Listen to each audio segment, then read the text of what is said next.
Ouais. Bonjour à tous. Au nom du comité d'orientation de l'Université populaire, on va démarrer la séance. On espère, parce que le sujet est un peu ardu, peut-être qui fait un peu peur, on espère que la salle va se compléter. Voilà, donc merci de venir débattre avec nous. Pour planter le sujet, je vais donner quelques chiffres. On va rentrer tout de suite dans le vif du sujet. Donc, j'ai noté que le taux de participation, mais vous le savez déjà, que le taux de participation aux dernières législatives était de 49% au second tour et de 51% aux dernières élections européennes. Donc ce n'est pas fabuleux. La dernière vague du baromètre Cevipof Opinionway nous dit que la politique inspire des éléments négatifs, méfiance, dégoût à 68% des Français, et donc il n'y a que 31% de Français qui pensent à qui la politique inspire des sentiments positifs.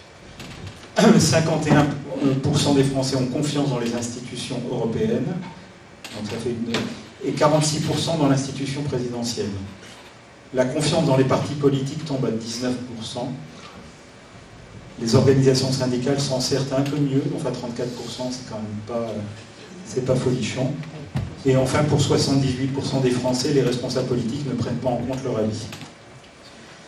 Voilà, donc même si les résultats de la dernière vague, c'est la vague 2022, sont un peu meilleurs que la vague de l'année passée, pour moi les chiffres sont concernants.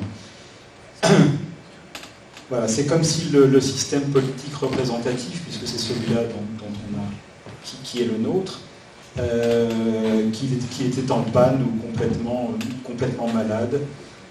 Donc il y a certainement quelque chose à faire. Il convient toutefois de noter que la confiance dans les maires et dans les équipes municipales atteint de bien meilleurs scores. On est à 65% de confiance dans les maires et dans les... Alors 63 et 65 dans les équipes municipales et les maires. Alors là, je pense qu'il y a un levier. Il y a un levier à expliquer. Je ne dis pas parce que le maire de Fontenay est là. Je ne dis pas ça, mais je le pense foncièrement. Par ailleurs, de nouveaux défis, et pas des moindres, se présentent à nous, donc défis climatiques, géopolitiques, sanitaires, socio-éducatifs, et j'en oublie. Alors comment y répondre sans donner un nouveau souffle à notre système démocratique? En effet, on va en parler, on va revenir sur la définition de la démocratie. Un système démocratique devrait permettre de penser les choses, de questionner ensemble, de penser ensemble, de décider ensemble, et à mon avis c'est la caution nécessaire, c'est l'obligation pour adhérer ou pour construire un futur qui n'est pas évident à dessiner. Voilà, c'est un autre défi que je rajouterai à ma liste, c'est celui du vivre ensemble, du vivre et du décider ensemble. Voilà, l'Université populaire de Fontenay a souhaité aborder cette question avec vous ce soir. Il nous a semblé plus impliquant de l'aborder sous l'angle local. On ne va pas parler des institutions nationales. Et cela pour 3 raisons, nous semble-t-il. C'est plus proche, et donc c'est plus facile d'agir, nous semble-t-il. Deuxième point, le tissu associatif très riche à Fontenay, et notamment, il y a beaucoup d'autres villes qui le représente une démocratie à l'œuvre, une démocratie vivante. Et troisième point, depuis 3 décennies se développe ce qu'on appelle la démocratie participative, c'est un terme un peu vague, je pense qu'on reviendra là-dessus, qui est depuis Porto Alegre, tout au moins c'est une date jalon dans le démarrage, consacre un mouvement au niveau local, mais pas uniquement, d'expérimentation et de réappropriation des enjeux démocratiques. Voilà, au titre d'introduction, je passe la parole à Claire. Alors, oui, avant de vous donner la parole. Donc la soirée va se dérouler en plusieurs temps. Donc après une courte vidéo, on donnera la parole à nos 2 intervenants. Et ensuite, on vous invitera à vous mettre en petit groupe pour échanger et puis nous retourner une question où nous ouvrirons après le débat plus largement. Voilà, pour vous dire un peu ce qui vous attend. Et un pot sera servi à la fin, je crois. Pour vous encourager à rester jusqu'à la fin. Donc, et justement, les personnes qui voudront pourront se faire dédicacer le livre de Jérôme Spiegel, je crois que vous serez d'accord. Il y en a quelques-uns là-bas. Donc moi, je m'appelle Claire et à l'autre bout, c'est Bruno. Et donc, on est tous les 2 membres bénévoles du comité d'orientation de l'Université populaire, comme disait Bruno.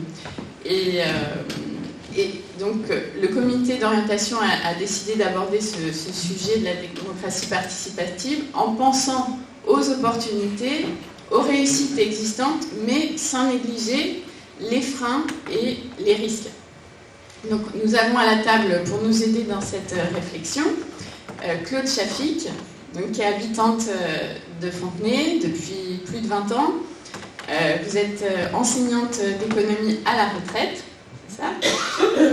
Oui, vous me direz hein, si j'ai mal noté. On peut dire que vous êtes une citoyenne engagée et militante, écrivaine publique, vous travaillez sur l'accueil des exilés, la participation à la vie de votre quartier du Bois-Cadet. Vous préparez une fête de quartier qui aura lieu demain, voilà, donc vous nous en reparlerez.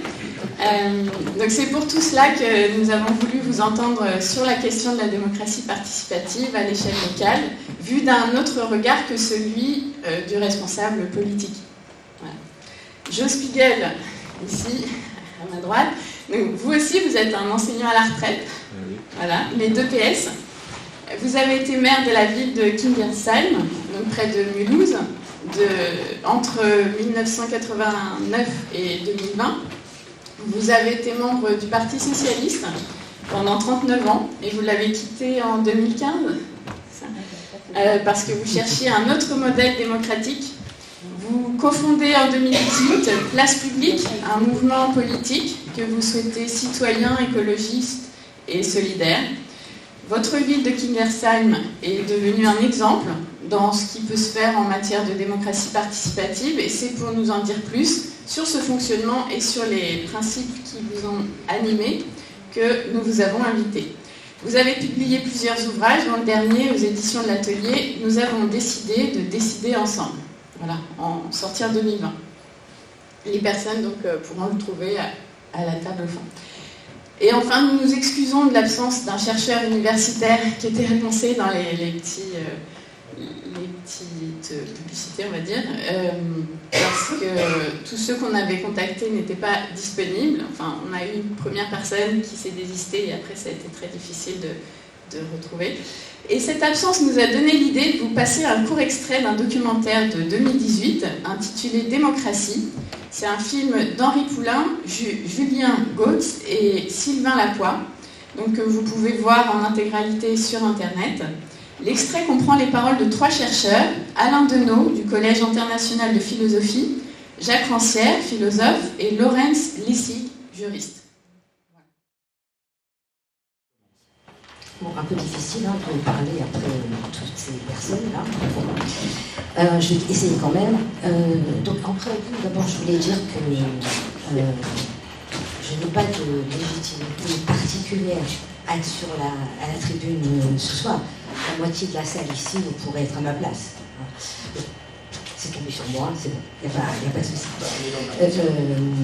Ensuite, deuxième préambule, la prise de parole que je vais faire rapidement, c'est toujours au nom d'un collectif, c'est le principe même, c'est l'essence même du mouvement associatif. Troisièmement, je n'ai pas de réponse à la question extrêmement compliquée qui est posée au début comme thème à cette université, mais peut-être qu'en fin de soirée, j'aurai plus de réponses.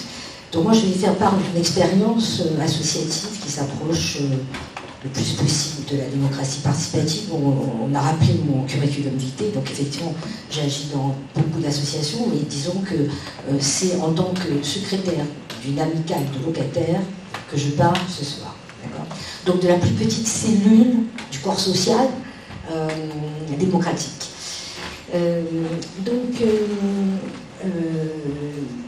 Je vais essayer d'expliquer d'abord d'où on parle nous. Donc on parle d'un quartier qui est le Bois-Cadet, à Val-de-Fontenay, donc c'est le grand ensemble, ce qu'on appelait avant de façon infamante CASUP, 400 logements sociaux insérés dans une copropriété.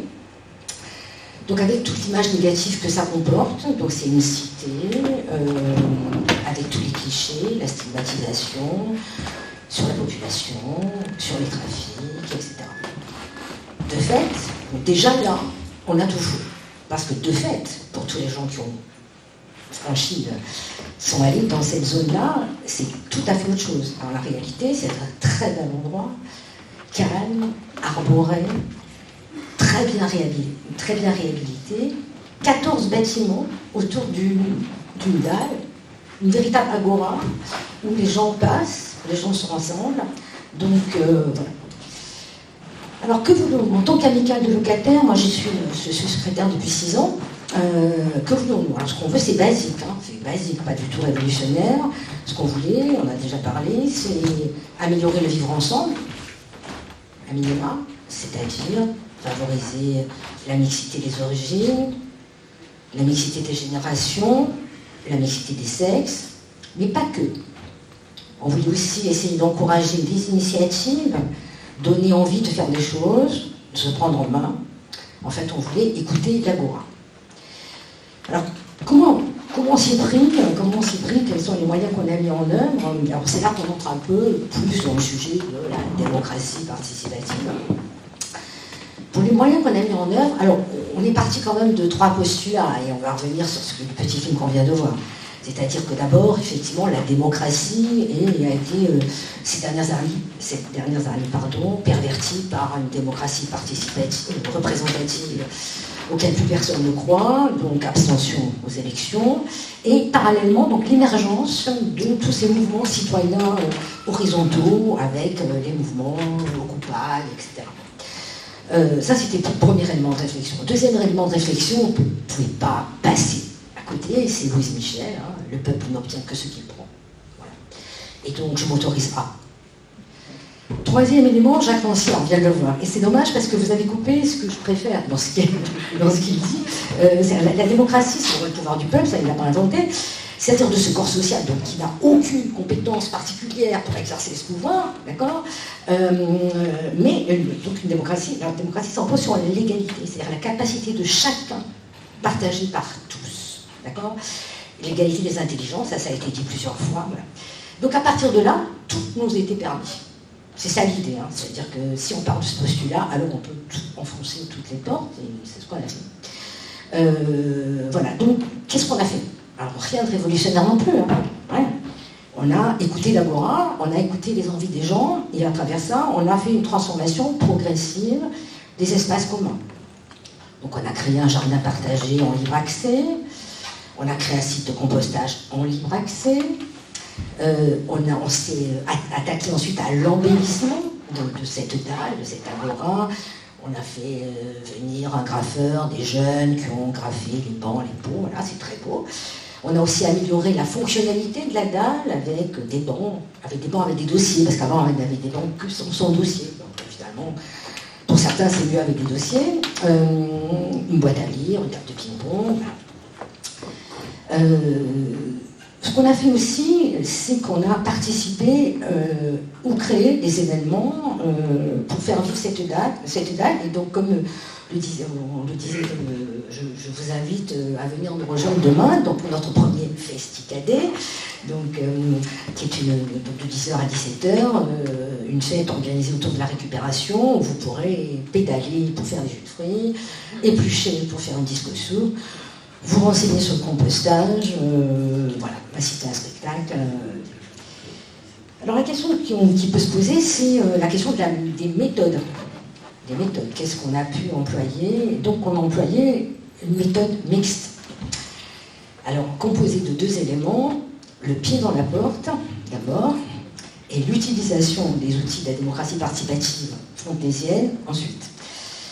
Alors le pied dans la porte, c'est la méthode utilisée, n'est-ce pas Geoffrey, en premier, d'abord et avant tout. C'est-à-dire, donc je vous rappelle que le peuple n'obtient que ce qu'il prend, d'accord, donc à partir de là, on a foncé tel PC, avec sans aucune, enfin, en demandant à droite à gauche des autorisations à des services qui n'étaient pas les bons, enfin, etc. On a fait hors de tout protocole. Pas de dépôt de dossier, pas de demande de subvention, pas d'attente d'autorisation. On était pressés, il fallait que ça bouge. Voilà. Donc on a fait, on a prouvé qu'on méritait de faire. Donc on s'est fait mal voir, mais on s'est fait voir. Donc, autre outil, hein, bien sûr, le pied dans la porte c'est une chose, mais bon, il ne faut pas rêver, il faut aussi des aides pour que la porte reste ouverte. Et donc on a utilisé au mieux en tout cas pour nous, les outils de la démocratie participative mis en place à Fontenay. Et donc on a utilisé d'abord le conseil de quartier, donc nous sommes bien sûr dans le conseil du quartier, membres du bureau du conseil du quartier. Alors cette instance, qui est très ancienne à Fontenay, elle a, je pense, un peu dérivé, elle s'apparente souvent à un bureau des réclamations, c'est-à-dire un endroit où les gens vont dire il y a ça qui ne va pas, le sens interdit n'est pas bien placé, je voudrais mettre un truc devant ma porte pour que personne vienne se garer, etc. Bon, alors ça ne nous a pas spécialement intéressés. Et donc nous, on a utilisé le conseil de quartier comme un instrument de soutien à nos projets, c'est-à-dire qu'on a amené nos projets. Et le conseil du quartier nous a apporté, mais alors là, de façon magnifique, soutien organisationnel et logistique. Et encore demain, d'accord, cette initiative du Festicadé qui est à 100% initiative des habitants, d'accord, elle est portée quand même.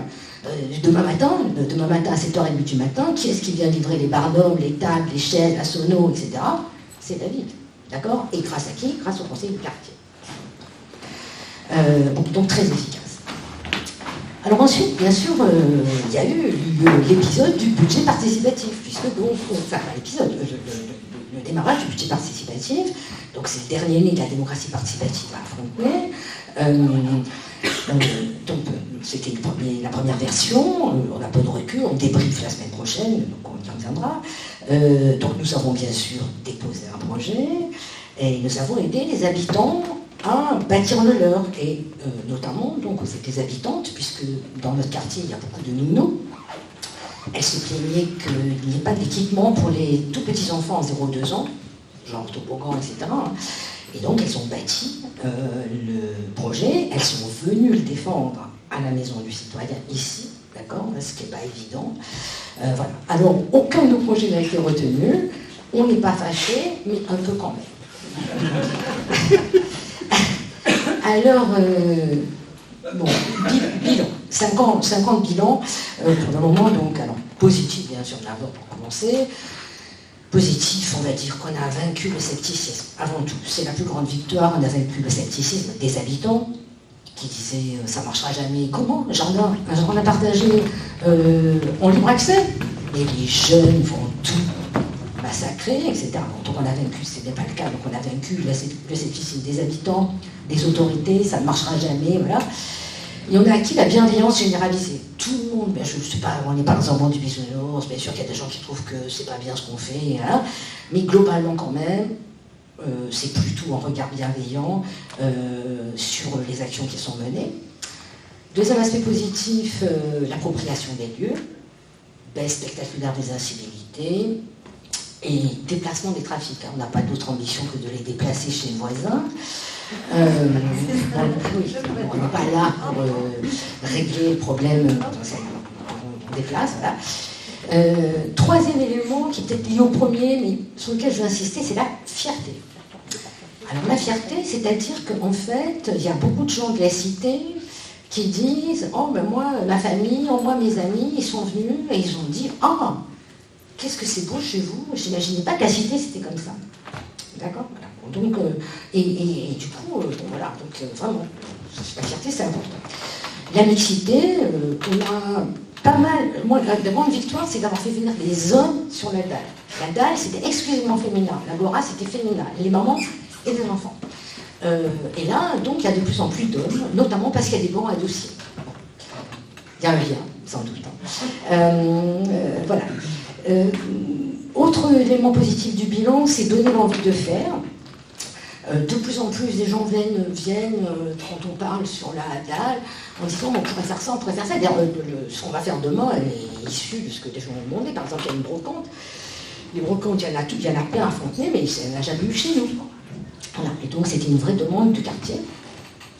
Et dans la dernière demande qui m'a été faite il y a 2 jours, enfin, qui nous a été faite il y a 2 jours, pardon, c'est sur le principe ma cité a des talents. Alors, j'insiste sur le pluriel, parce qu'en fait, ça existe, ma cité a du talent, mais ce que reprochent beaucoup d'habitants aux manifestations ma cité a du talent, c'est que, en fait, c'est hip-hop et rap. D'accord?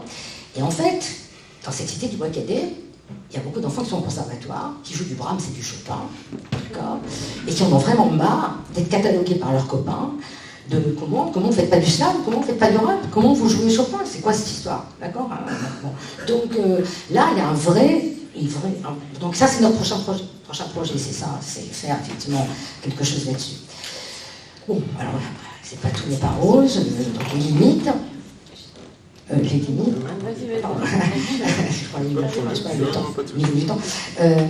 Donc alors les limites, c'est toujours la même. Enfin, je pense que vous allez en parler aussi, c'est TLM, hein, c'est toujours les mêmes quand même, hein, quelque part, toujours les mêmes qui s'y collent. Bon, c'est sûr qu'on n'arrive pas à mobiliser 400 logements, c'est 2000 habitants, on n'a pas 2000 habitants. C'est sûr. Et donc, la population la plus difficile à toucher, ce sont les jeunes, et les adolescents et les jeunes adultes. Alors, soit parce qu'ils ont une démarche de guichet, je voudrais, il y a qu'un faucon, ça pose problème, soit parce qu'ils disent de toute manière ça sert à rien, donc c'est l'aquabonisme, de toute manière on fait rien pour les jeunes, il n'y a rien pour nous, enfin, bon, tout le monde a entendu ça. Donc ça c'est difficile, et bon, on n'a pas réussi dans ce domaine-là. Deuxième limite, on va dire, bon, bien sûr, quand on fait ce genre de choses, il y a la récupération par le bailleur, parce que ce qu'on fait, c'est bon pour son image, récupération par la ville, parce que ce qui est fait, c'est bon pour son image, et ça, c'est pas très grave. Ce qui est plus grave, c'est qu'en fait, on n'arrive pas à faire que les gens s'autorisent que les gens intègrent le principe d'égalité, d'accord. Et c'est normal, parce que comment imaginer que dans une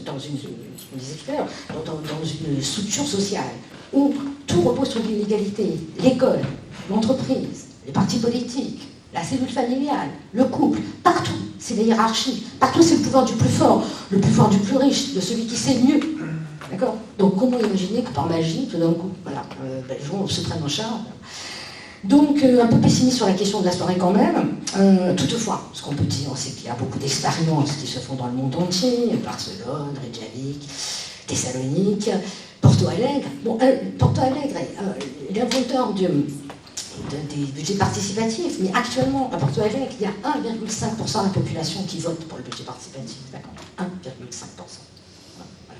Bon, donc, un peu de pessimisme, mais il ne faut pas aller chercher des exemples forcément dans le monde entier. En France, à côté de chez nous, il y a aussi des choses super qui se font. Je passe donc la parole à mon voisin.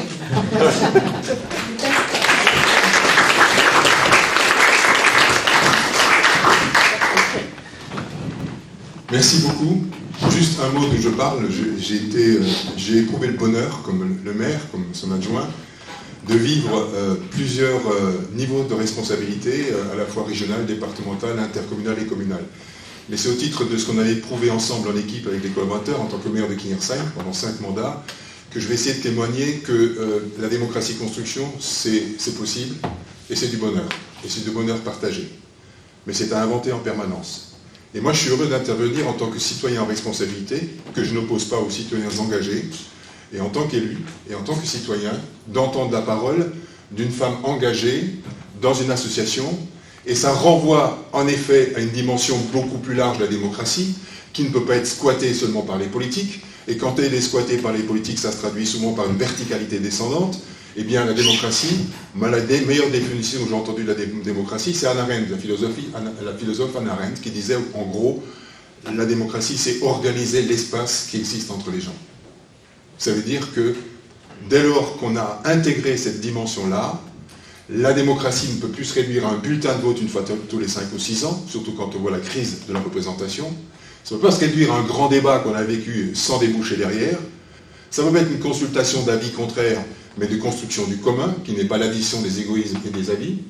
Ça ne peut pas se réduire à un conseil participatif, qui est souvent l'arbre qui cache la forêt de l'anesthésie démocratique.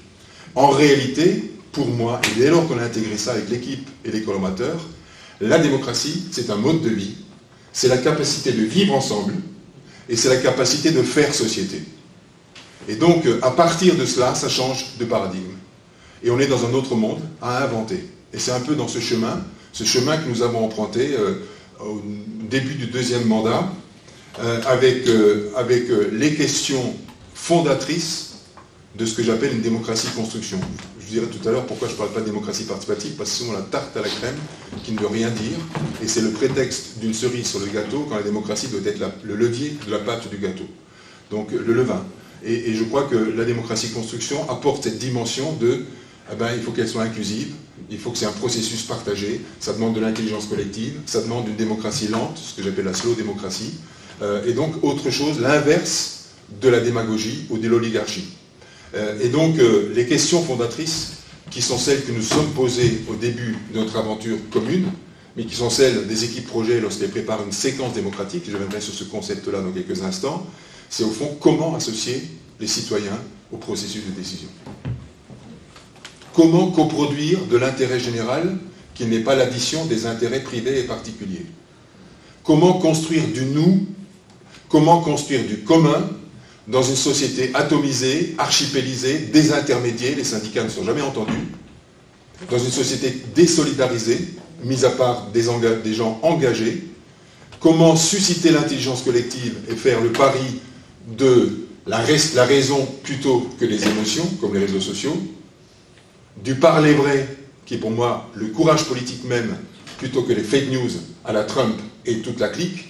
Et donc, c'est pas simple. Et enfin, quand on a posé cette question-là pour mieux décider ensemble, et au fond on a dit, nous avons décidé de décider ensemble, il faut voir aussi comment on permet aux habitants de susciter le pouvoir d'agir. Combien de Mozart assassinés alors que des femmes et des hommes sont capables de construire un projet? Comment susciter, encourager, accompagner des projets? Et c'est ce que j'appelle la démocratie d'implication. Et donc, c'est à partir de cela, et au début du deuxième mandat, qu'il y a trois choses qui nous ont changé. D'abord, moi personnellement, dans mon parcours personnel, et chacun à un moment donné a un rendez-vous avec sa propre vie, qu'il ne faut pas louper. C'est un moment où j'ai rencontré ma propre fragilité. Moi, je m'en sentais absolument costaud. J'avais tous les mandats. J'avais le melon comme pas possible. Et puis, d'un coup, pour une raison personnelle, pour une vie personnelle, je me suis rendu compte d'une forme de fragilité. Et ça m'a ouvert à une dimension d'humanité que je ne me connaissais pas et qui a permis, en fait, de changer mon rapport au pouvoir. Et je pense qu'il n'y a pas de démocratie de participation si le maire est ubu-roi ou si les élus sont ubu-rois. Je pense qu'il y a un rapport humble au pouvoir à construire pour le partager. Nous sommes passés maîtres dans la conquête du pouvoir et nous sommes restés trop souvent des analphabètes quand il s'agit de le partager.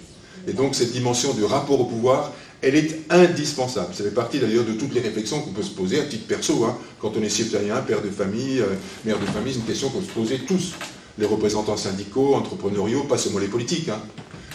Deuxième chose, on a travaillé sur le discernement sur nos bonnes pratiques.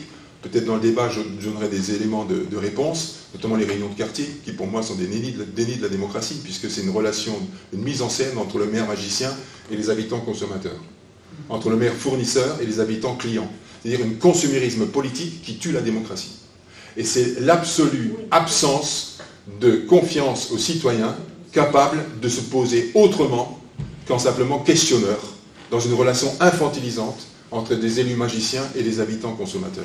Et donc pour moi, le retournement essentiel, c'est plus d'avoir comme vision l'individu consommateur-électeur, qui est trop souvent le fait des élus qui parfois sont réélus, mais l'horizon, c'est le citoyen, avec deux croyances. La première, c'est que chaque personne humaine, singulière, unique au monde, est capable de s'opposer, de proposer, de se fâcher et d'être capable de faire des propositions si l'offre démocratique permet le passage de la colère à la proposition. Et le deuxième élément qui est important sur la citoyenneté, qui montre qu'une démocratie de participation réelle, vivante, c'est pas la démagogie, c'est que pour moi la citoyenneté, c'est qu'il y a toujours dans toute décision quelque chose qui nous transcende. Une décision est toujours une part de renoncement. Donc faire croire quand on est candidat qu'on crée des mirages et des miracles, c'est juste faux. Et donc rappeler que toute décision est difficile et qu'elle s'inscrit dans un processus difficile. Et donc la citoyenneté, ça renvoie à ce que Pierre Mendès France disait, elle est écrite en lettres d'ordre dans la Maison de la Citoyenneté, dans l'Agora Pierre Mendès France. Dès qu'un homme trouve un sens universel à son action, fût-elle humble ou modeste, il découvre en lui un citoyen. Il y a toujours une dimension universelle dans une décision politique qui construit du commun. Et ce n'est pas le monde des individus privés. Donc c'est en ce sens que ça change la donne. Et donc, à partir de cela, nous sommes engagés vers cela avec la prise de conscience, en effet, c'est le troisième élément, de la crise démocratique. Moi, dans les années 95, j'écrivais ce que les Gilets jaunes disaient en gros. Dit arrêtez de nous draguer pour les élections et de nous oublier comme citoyens dans l'intérêt des élections. Et si on veut ça, eh bien, il faut sortir de la démocratie intermittente, qui consiste à juste demander le blanc-seing aux élections municipales ou départementales ou nationales et considérer qu'on a les sens infuse pendant tout le mandat. Donc il faut sortir de cette logique-là, d'autant plus que, ça a été dit, on n'a jamais atteint un niveau de défiance qu'on observe aujourd'hui. J'ai lu quelque part que 80% des Français pensent que les élus prennent de mauvaises décisions et que 50% d'entre eux pensent qu'ils le prennent à dessein. 20% sont sensibles aux thèses complotistes, croient aux thèses complotistes, 50% ils sont sensibles. C'est-à-dire on atteint un niveau emboîté, multiplié par les réseaux sociaux, qui sont Goliath, et nous on est David face à Goliath, parce que c'est n'importe quoi, chacun peut être le nombril de la terre, celui qui gueule le plus fort est plus entendu que celui qui cherche la vérité. C'est dramatique, mais c'est comme ça. Et donc, il faut vraiment considérer qu'il y a une crise démocratique profonde, qui est d'abord une crise de la représentation. Et moi, contrairement aux Gilets jaunes, je crois à la représentation, à condition qu'on lui redonne du sens et qu'on la réenchante par ce que j'appelle la démocratie de construction, qui est continue. Et je reviendrai dans quelques instants pour l'expliciter. Et donc, il s'agit, face à ce niveau de défiance, de créer la confiance. Dans ma commune, il se trouve qu'on est un truc assez particulier. On est une équipe de gauche depuis 89, et j'ai jamais renoncé à aucune de mes convictions, être élu dans une ville qui vote à droite au niveau national. Quand Sarkozy fait 60% en 2007, nous on fait 67% en 2008 au municipal. C'est de dire qu'on n'a jamais considéré qu'on était légitime par le seul fait des élections. On n'a jamais considéré le soir des élections que c'est gagné et que c'est bon, que ça commençait. Donc jamais se sentir légitime par le seul fait des élections quand on voit l'indicateur de l'abstention, de la défiance comme symptôme majeur, eh bien il faut créer les conditions de la légitimité. On a travaillé autour de 4 légitimités, je terminerai par la 4e qui est l'objet de la discussion de ce soir, mais les 4 sont liés. La première, je sais que le maire ou votre équipe municipale y est très attaché, c'est la légitimité par la promesse tenue. Je dis ce que je fais et je fais ce que je dis. Ça répond à la question « Que fais-tu de mon bulletin de vote ?» Et ils ont raison, les habitants. On n'a pas le droit de draguer les électeurs sur n'importe quoi. La deuxième légitimité, c'est la légitimité par l'efficience des politiques publiques. On doit faire en sorte de faire le mieux possible avec le moins d'argent possible. C'est le souci de la sobriété. Lorsqu'on est maire dans une commune où tant de gens ont des fins de mois difficiles, on ne peut pas faire n'importe quoi avec l'argent public. La troisième, c'est une légitimité par l'éthique de l'action publique. Pas seulement le parler vrai, pas seulement la congruence, pas seulement l'intégrité, c'est la moindre des choses, mais il faut mettre aujourd'hui de la modestie, de la simplicité, de l'humilité, de la transparence, de l'égalité dans l'espace public. Et c'est ainsi que nous avons pris des décisions symboliques, et je crois beaucoup aux symboles. Notamment dans une grande ville, je crois que c'est important. Par exemple, le premier symbole, pendant longtemps, je faisais les vœux du maire. Bon, ça devient souvent un compte-rendu de mandat. Et quand le maire y parle, en général, c'est vrai pour tout le monde, hein, on dit plutôt du bien de soi. C'est un exercice d'autosatisfaction. Avec un concert et tout, puis il y avait 1000 personnes, j'étais très content, c'était jouissif et tout. Et mon épouse, qui n'est pas une aficionados, un jour, elle me dit « Joe, toi qui pratiques la démocratie de construction, le pacte civique, tout ça, tu penses que tu es encore à l'ordre du jour avec tes vœux du maire. Et je te pose une question simple. Les gens, ils viennent nombreux, à ton avis. Pourquoi? Pour les petits fours ou pour ton discours? La réponse est dans la question. Et elle a eu raison. Et donc, les vœux du maire sont devenus les vœux de Kingersheim. À l'extérieur, avec un super budget d'ailleurs, pour la culture, un moment fort, populaire. C'est les arboriculteurs qui ont distribué la boisson, et on s'est donné la main de plein pied. Le plein pied, pour moi, est fondamental. Ce que vous appelez l'horizontalité, le plein pied, qui n'empêche pas une verticalité ascendante. Deuxième exemple, moi je me suis battu en tant que conseiller général, et j'avoue que j'étais présent sur le terrain. Parfois, il suffit qu'on peut être élu en étant juste présent sur le terrain. Il y a des élus départementaux qui ne foutent rien, mais ils sont présents dans toutes les inaugurations. Eh bien, moi j'ai considéré que les coupées de ruban, alors j'espère que si vous ne faites pas trop, ou vous faites, peu importe, ce n'est pas une critique ad hominem, mais on a décidé de ne plus faire de coupées de ruban. On a décidé de ne plus faire d'inauguration, on a décidé de faire des appropriations collectives de ce qui était réalisé, coproduit, co-décidé ensemble. Et en fait, c'est l'humilité pour dire qu'on n'est pas là, ça ne nous appartient pas ce qu'on a fait, parce que ça a été une œuvre collective.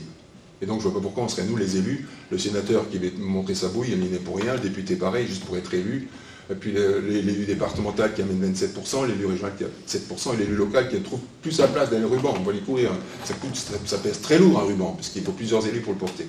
Donc il n'y a plus de coupée de ruban, temps d'appropriation. Par exemple, lorsqu'on a ouvert le parc des Gravières de 8 hectares au cœur de la commune, on l'a fait à 16h, la fin des cours, au début des vacances d'été. Tous les gamins sont venus prendre possession du parc public avec les parents, les grands-parents, ça crée une dynamique forte.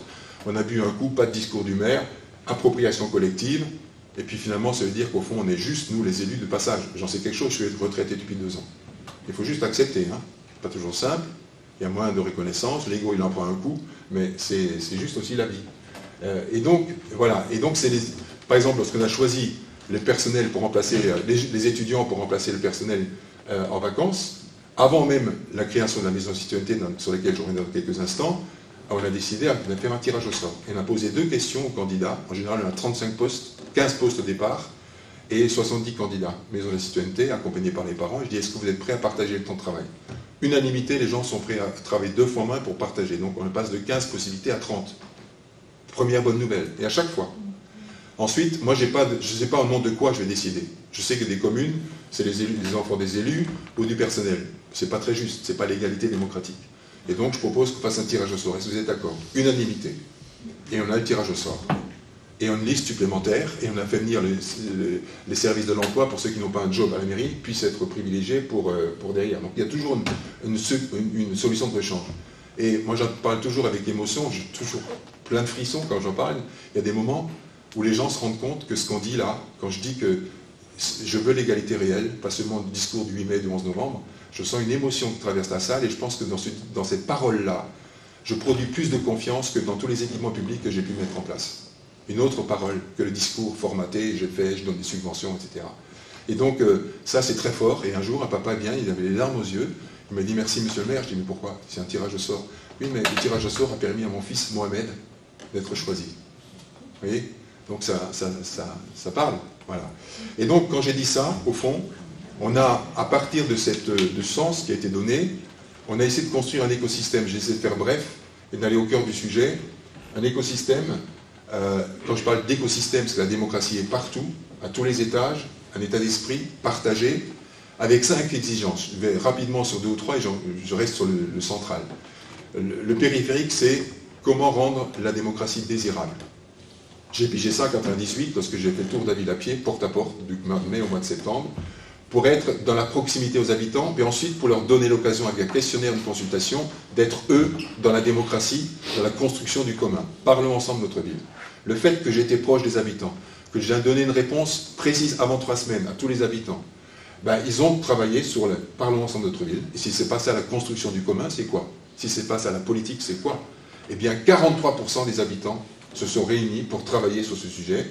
Restitution ville, pas seulement quartier, d'ailleurs on se pose pourquoi on parle de quartier et pas de ville, la cité ça a du sens, eh bien en restitution, 3 fois 300 habitants, j'ai dit ce soir, vous parlez plus de crottes de chiens, plus de gendarmes couchés, ce soir on parle de culture, d'éducation, etc. Et s'il y a encore des suggestions, il y a une boîte à idées. Et parmi il y a 3 choses que je n'ai pas acceptées, donc ça montre aussi la démocratie de construction, c'est pas la démagogie, c'est aussi le courage politique. Par exemple, les habitants, à 82%, ne voulaient pas de logements sociaux. Je leur ai dit, vous êtes à 82%, vous ne voulez pas de logements sociaux. Eh bien, dans ma com, je ne vous suis pas, et c'est non négociable. J'ai une pile de demandes comme ça. Ma ville, elle sera mixte, elle sera fraternelle ou elle ne le sera pas. Donc, je ne vous suivrai pas. Donc, la démocratie de construction, ce n'est pas la démagogie. C'est aussi porter des valeurs non négociables au départ. Et pour moi, c'est un périmètre, ce que j'appelle le périmètre démocratique.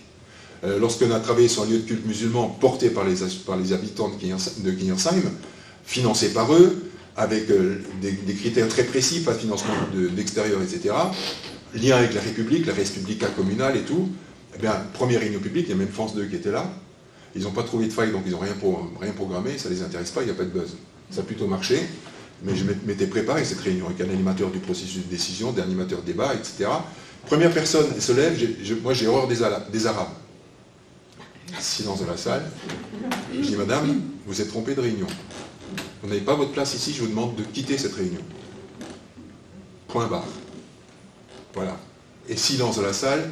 Et moi, je peux vous dire que le courage politique, ça paye même électoralement.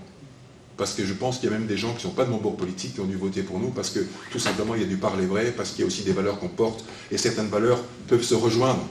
Et dans une ville, on peut faire du métapolitique. On peut travailler sur des valeurs qui déplacent les clivages, pas politiciens. Voilà. Et pour moi, c'est très important. Donc, démocratie désirable, j'ai fait ça. En 2004, les états généraux permanents de la démocratie. Pareil, consultation avec un roman photo qui était distribué aux habitants, qui leur permettait simplement de voir comment ils voulaient que se développe la démocratie, quelle grammaire démocratique à Kingersheim, mais on l'a fait avec des mots simples, avec des photos, et c'était fait artisanalement par notre équipe. C'est-à-dire l'idée de toucher le peuple, pas par des grands mots, mais par un robot photo qui posait la question de la grammaire démocratique. Donc, États généraux permanents de démocratie, comment permettre à chacun d'être copropriétaire de l'intérêt général et coproducteur de la décision. Il y a eu d'autres olympiades de la démocratie, à peu près tous les 4 ou 5 ans. L'idée, c'est de célébrer la démocratie au milieu du mandat, ou après les élections, donc comme en 2015, pour dire que vous êtes important dans l'intervalle des élections, que vous êtes à part entière citoyen de la commune. Ça, c'est démocratie désirable. Démocratie habitée, c'est un état d'esprit. J'ai trouvé toujours saugrenu que dans notre pays, on a des installations, des équipements pour toutes les activités humaines, sauf pour celles qui consistent à délibérer ensemble, à débattre, à co-construire des solutions et à décider. Et donc, on a décidé en 2006 de construire la maison de la citoyenneté, qui est la maison de toutes les fonctions démocratiques, la maison de tous les citoyens, de toutes les ressources de sens, d'intelligence, d'expertise, d'engagement aussi. Et puis avec je ne sais pas si vous êtes dans cette prise de conscience, mais au fur et à mesure de mes cheminements politiques et personnels, je me suis rendu compte qu'il y a dans l'espace public et en nous, peut-être entre nous, 3 cultures démocratiques qui nous habitent en fait, mais qui s'ignorent, qui s'affrontent en permanence, et que dans un processus de décision, elles peuvent se fertiliser réciproquement. La première culture qui est importante, c'est la culture de l'indignation. Indignez-vous, disait Stéphane Hessel. C'est la culture de la résistance, de l'opposition, de la culture de critique. C'est une culture fondamentale. Comment d'ailleurs un élu peut continuer à s'accompagner, à s'accomplir sans être indigné de la situation politique et de la situation sociale. Deuxième culture, la culture de l'utopie. Un autre monde est possible. L'utopie, la vision, ce qui est à advenir, très important.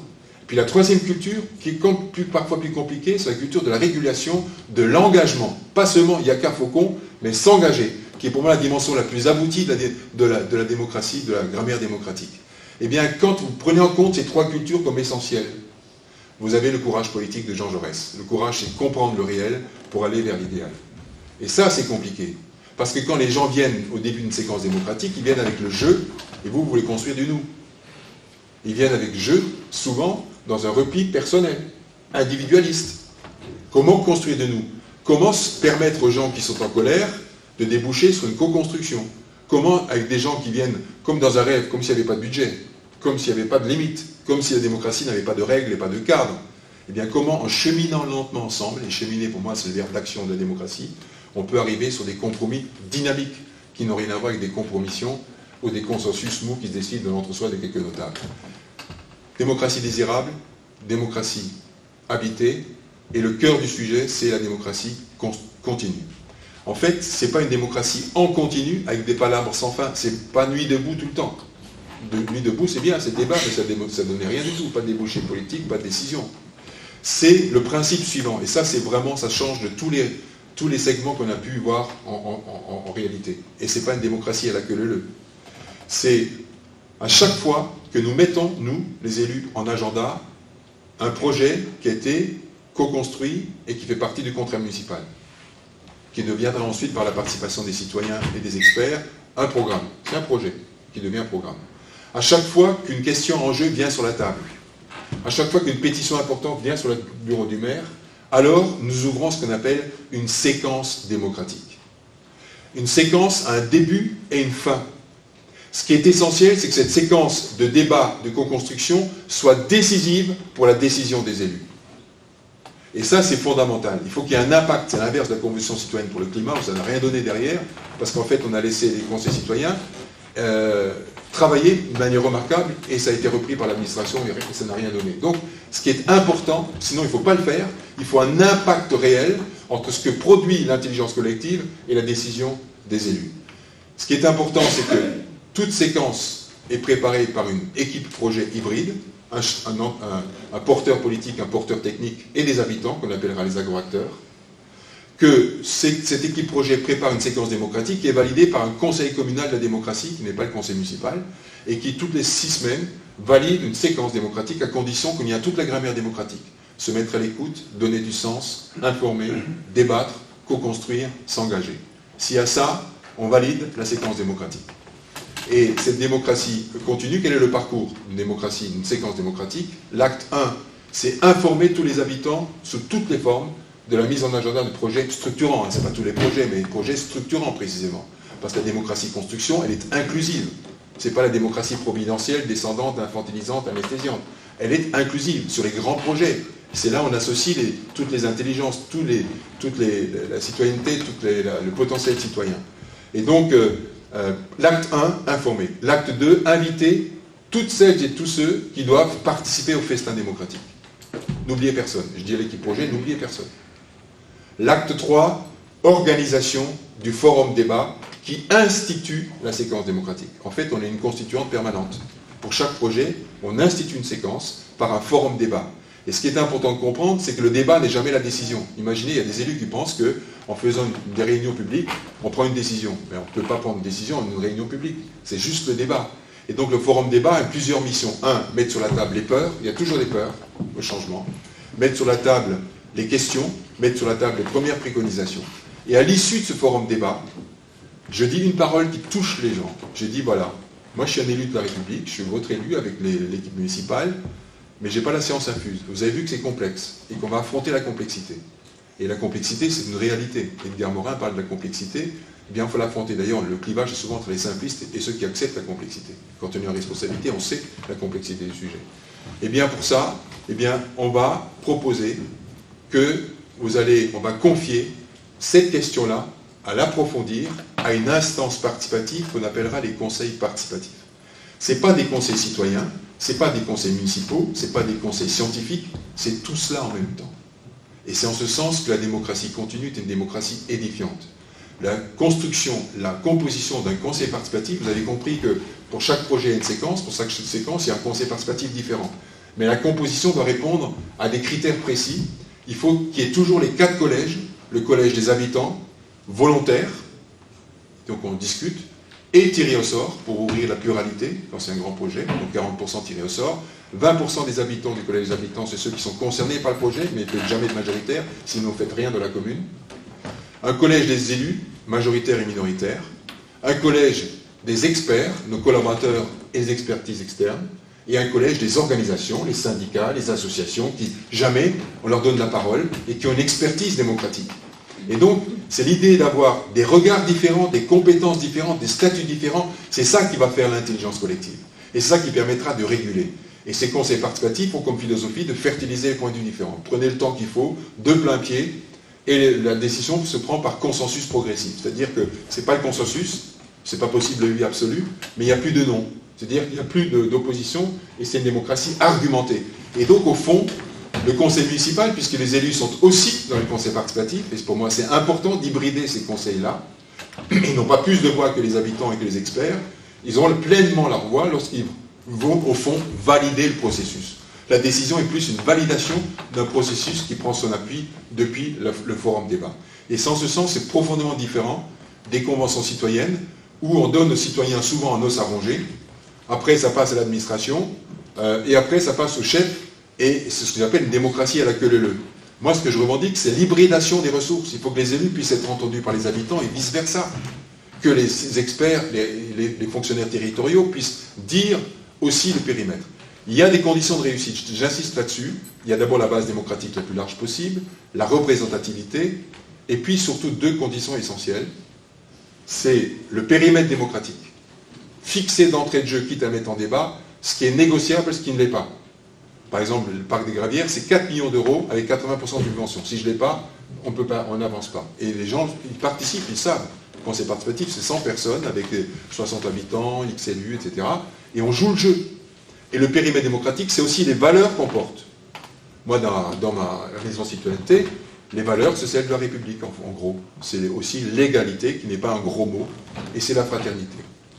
Et je dis souvent, la démocratie doit devenir la langue maternelle de la République. Et donc, l'autre élément important, périmètre démocratique, c'est ce qui est négociable, ce qui ne l'est pas. Si je viens de le dire, par exemple, pour l'aménagement du temps de l'enfant, je disais aux parents, enseignants et chronobiologistes qui étaient là, je dis c'est une loi pour l'enfant, c'est une loi et je vais l'appliquer en tant qu'élu de la République. Même je l'ai trouvé très, très modeste, très humble, je trouve que l'aménagement du temps de l'enfant reste vraiment du bricolage, c'est pas sérieux. Et en même temps, c'est une loi faite pour l'enfant, et pas d'abord pour les parents, pas d'abord pour les enseignants, et pas d'abord pour les lobbies touristiques. Quand je dis ça, silence dans la salle, mais vous avez élevé le débat. Et donc l'élu est devenu celui qui élève le débat, qui tire vers le haut et qui tire vers l'avant. Et mon avis, c'est son rôle aujourd'hui. Et il aura donc un rôle fondamental s'il change de mission. Il ne sera pas seulement décideur, il sera activateur du processus de décision, activateur du potentiel citoyen. Je termine là parce que je crois que j'ai dépassé largement les limites. Non. Et je termine juste un truc pour une phrase qui... Ah oui, je suis dans les temps. Ah oui. Bon, d'accord. Et donc, à côté de la démocratie d'implication, je pourrais les exemples, mais on pourra voir dans le débat. Il y a une phrase que je reprends dans l'espace Pierre Mendès France, puisque les 3 cultures sont représentées par des personnes emblématiques. La culture de la résistance, c'est Jean Moulin. La culture de l'utopie, c'est Jean Jaurès. La culture de la régulation, de l'acceptation du principe de réalité, c'est Mendès France. Et dans cette agora Pierre Mendès France, il y a une réflexion, il y a celle d'Emmanuel Mounier, dont je suis très proche, il y a celle de Jaurès, celle de Mendès France, et puis il y a celle d'Hannah Arendt, qui dit que, et ça résume tout ce que je dis là, le pouvoir, le vrai pouvoir, naît quand les hommes travaillent ensemble, il disparaît lorsqu'ils se dispersent. Et donc tout le rôle aujourd'hui, c'est comment fédérer sur l'intelligence collective pour transformer la société sur le plan solidaire et sur le plan écologique.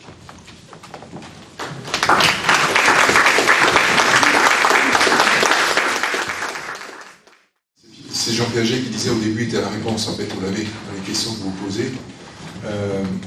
Comment entrer dans le processus, en fait. Enfin, d'abord, il y a le processus d'ensemble, comment rentrer dans l'écosystème. Il y a tout un ensemble, ce que j'appelle une grammaire démocratique, un état d'esprit à partager, ça met du temps. Et donc, moi, je suis un militant pour la rénovation démocratique, donc pour non cumuler les mandats dans le temps, j'ai loupé le coche, puisque j'ai fait 5 mandats, mais quand même, à décharge, ça m'a permis de mûrir, de faire des allers-retours entre le besoin de penser, parce qu'il n'est pas interdit pour les élus de penser, et le désir d'agir, la nécessité de faire silence, je crois qu'il ne faut pas savoir fermer sa gueule quand on est élu de temps en temps, et l'enthousiasme de l'engagement. Donc il y a ces dialectiques-là, ces allers-retours qui m'ont permis, et ça répond à la question de savoir est-ce qu'il faut à un moment donné des leaders ou pas, la réponse est clairement oui, à condition que le leadership soit un leadership de service, et au service d'un projet collectif. Donc moi je pense que tous les gens qui pensent qu'ils sont sur l'horizontalité absolue, c'est à me donner la démagogie et l'anarchie.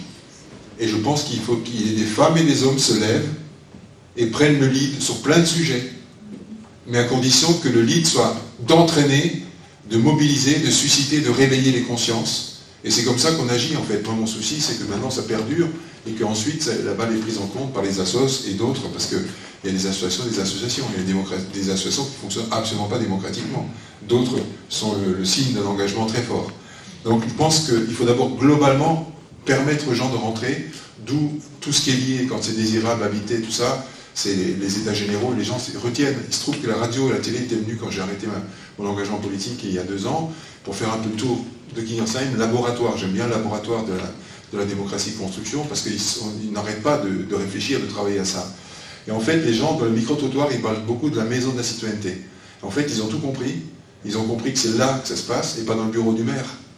Donc en fait, il y a un état d'esprit, même parmi les gens les plus modestes, ou ceux qui ne peuvent pas participer pour des raisons et d'autres, ils savent qu'il y a un climat qui est posé. Comme lorsqu'on a lancé le premier plan climat, air, énergie territoriale au niveau de l'agglomération, quand j'étais président d'agglo, la même démarche de travailler sur une culture du climat.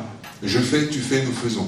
Donc en fait, notre temps, à nous, au lieu d'inaugurer, c'est de penser et de mobiliser. Et donc c'est ça, comment entrer dans le processus. Après, comment entrer dans chaque séquence ou dans chaque projet, c'est véritablement donner envie aux gens de le faire, d'une part par l'information, et l'information, moi j'ai une collaboratrice qui n'est pas chargée de com, qui est chargée de l'information, c'est pas la même chose. On ne vend pas la politique du maire, mais on essaie de jouer la transparence, et d'essayer par des mots simples de donner envie aux habitants d'être partie prenante du processus de décision. Donc quand on rentre, l'acte fondateur, c'est le forum débat. Et je peux vous dire, je me prépare à cette soirée comme je me préparais quand j'étais coureur de 800 mètres. Psychologiquement, il faut une parole de leader. Il faut une parole qui touche le cœur des gens, qui touche l'intelligence des gens. Donc on sort des discours formatés des élus, du style, voilà, lors du jour, j'ai fait ceci, cela, c'est pour vous, enfin un truc condescendant et infantilisant. C'est comment, par empathie, se mettre à la place des gens qui viennent consacrer du temps et qui doivent s'approprier le sujet. Et ça renvoie d'ailleurs à la question de la formation sur le deuxième groupe. c'est que, globalement, sur l'écosystème, il y a des agoracteurs, des gens qui se sont confirmés, qui de plus en plus participent, qui ont fait l'objet d'une formation, comme moi, comme les collaborateurs, pour essayer d'appréhender une démocratie construction.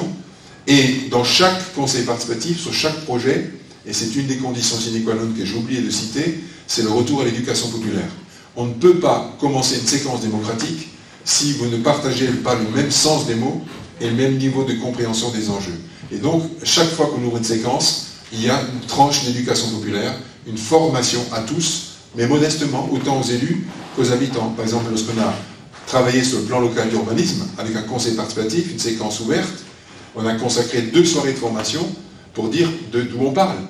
Et la parole du maire, c'était, voilà, je suis maire d'une commune qui est un coin de la planète va mal. Il est hors de question que Kingersheim aggrave la situation climatique et la biodiversité. Du coup, quand vous avez dit ça, vous avez fait le périmètre démocratique et en même temps, vous avez appelé à la formation parce que les gens, il faut qu'il y ait une vision globale, le local et le global.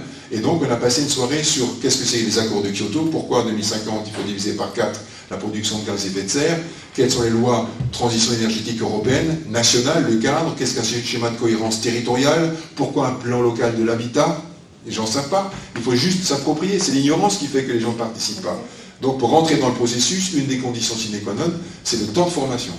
Alors évidemment c'est chronophage, mais c'est le nouveau rôle des élus et des collaborateurs. Eux aussi ils en prennent, ils changent, et en plus ils sont gratifiés.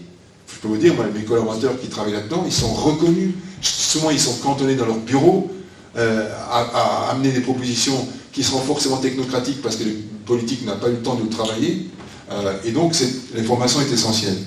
J'aime bien que vous avez soulevé la question de la séquence démocratique. Si on a compris ça, c'est qu'on a compris que la démocratie continue, c'est pas tout le temps de blablabla, c'est être sérieux, ouvrir une séquence pour que cette séquence soit décisive pour la décision des élus. Et ça suppose un processus de décision qui est le consentement, et pas le consensus. Le consentement, ça peut passer par des votes. Mais lorsqu'il y a des votes contraires, il faut que les gens expliquent, argumentent pourquoi. Et du coup, l'Assemblée reprend les questions et on va plus loin.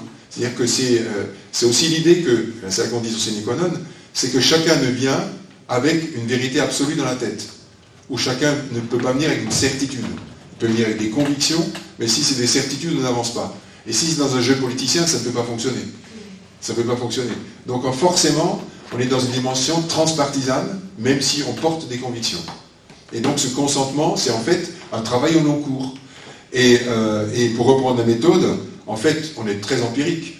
Moi, ce qui m'a porté, je suis prof d'éducation physique et sportive à la retraite, ce qui m'a intéressé, c'est la pédagogie, c'est l'enfant, c'est moins le sport. Le sport est un moyen au service des enfants et de leur intelligence du corps.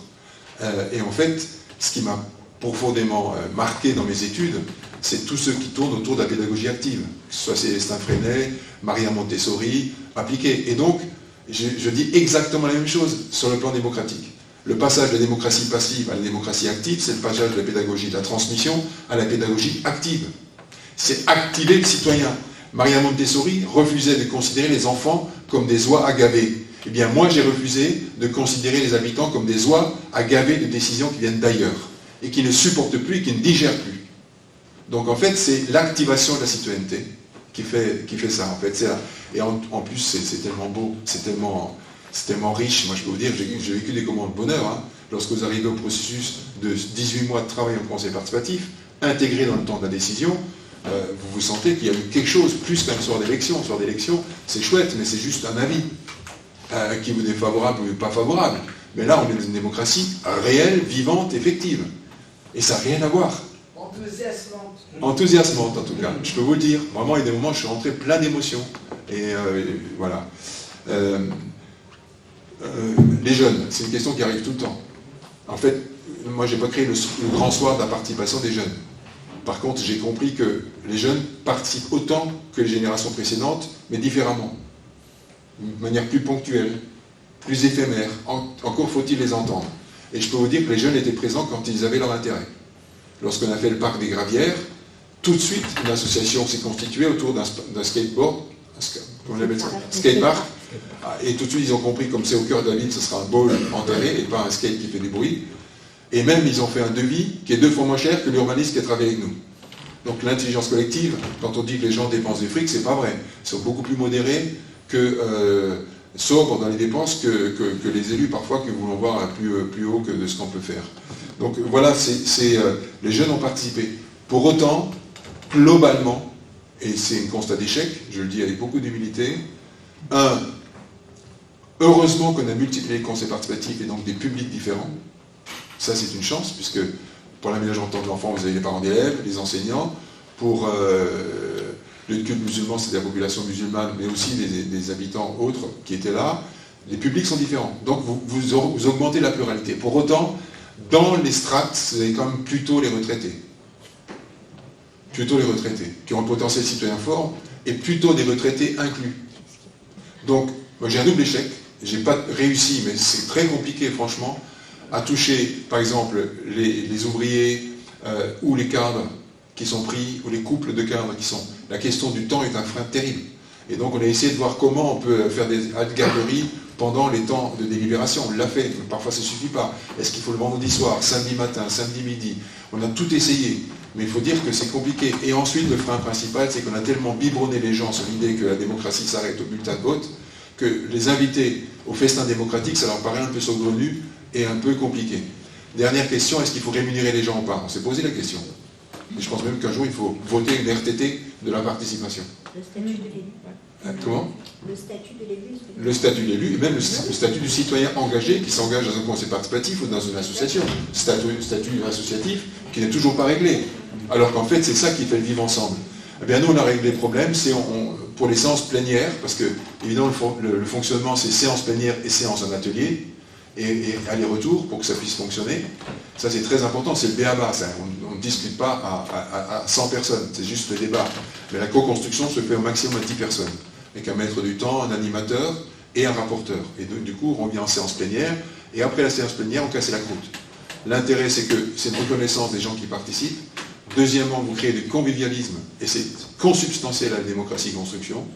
Et troisièmement, les gens se libèrent plus autour d'un verre de bière que parfois les plus timorés autour d'une table de 10 personnes. Donc en fait, c'est tout bonus.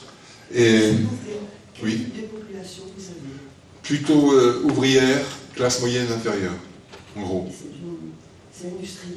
Oui, en fait, le bassin mulhousien est un bassin très industriel qui a vécu la reconversion industrielle grand V dans les années 70-80.